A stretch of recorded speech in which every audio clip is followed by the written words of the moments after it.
Now I'm talking about process of DNA replication.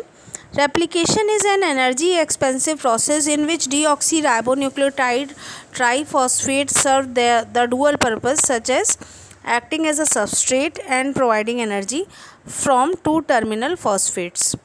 The process involves a sequence of steps. Number 1, in a long DNA molecule, replication begins at a specific point called initiation site or ORI with a small opening of the DNA helix known as replication fork.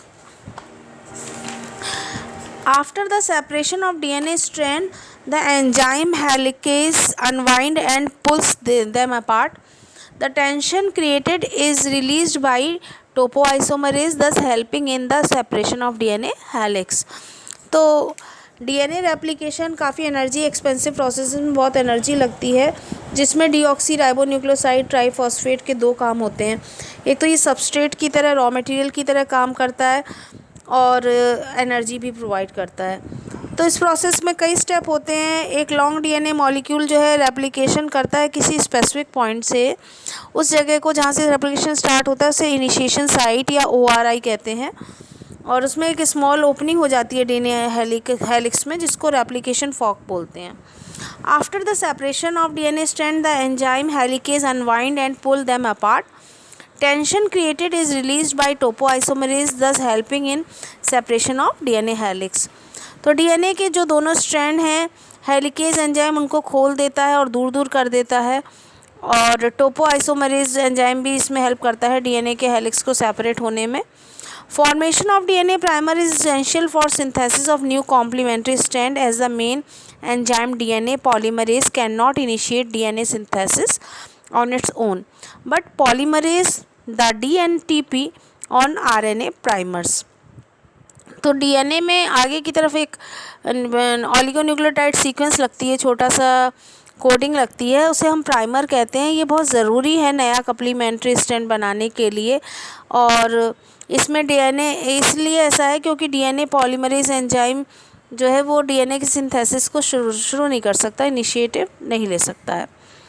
तो primers लग जाता है तो उसके पीछे की chain उसके हिसाब से लगती चली जाती है. जैसे क्लास में मॉनिटर लाइन लगवा देता है, इसी तरह से प्राइमर जो है वो पीछे की चेन को कंप्लीट करवा देता है.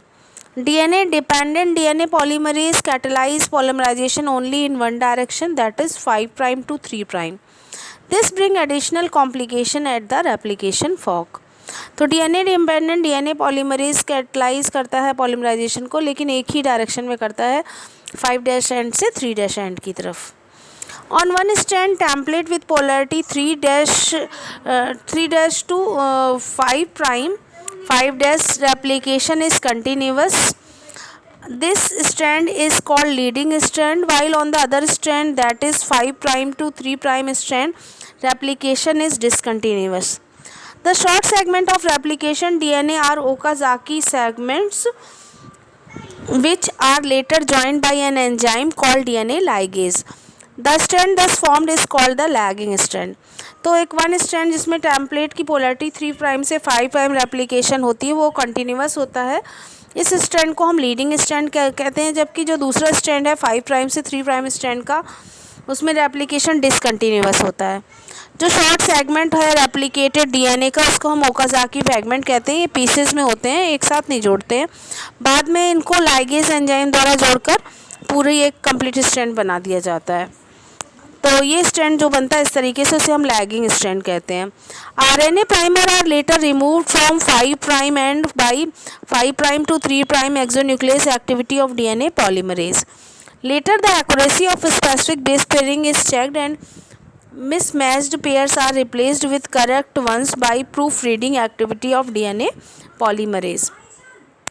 तो लास्टली एक्यूरेसी जो है स्पेसिफिक बेस पेयरिंग की, उसको चेक किया जाता है, और जो मिसमैच पेयर होते हैं उन्हें रिप्लेस कर दिया जाता है. करेक्ट प्रूफ रीडिंग होती है, और ये काम डीएनए पॉलीमरेज एंजाइम करता है. Now I am talking about process of DNA replication. Replication is an energy expensive process in which deoxyribonucleotide triphosphate serve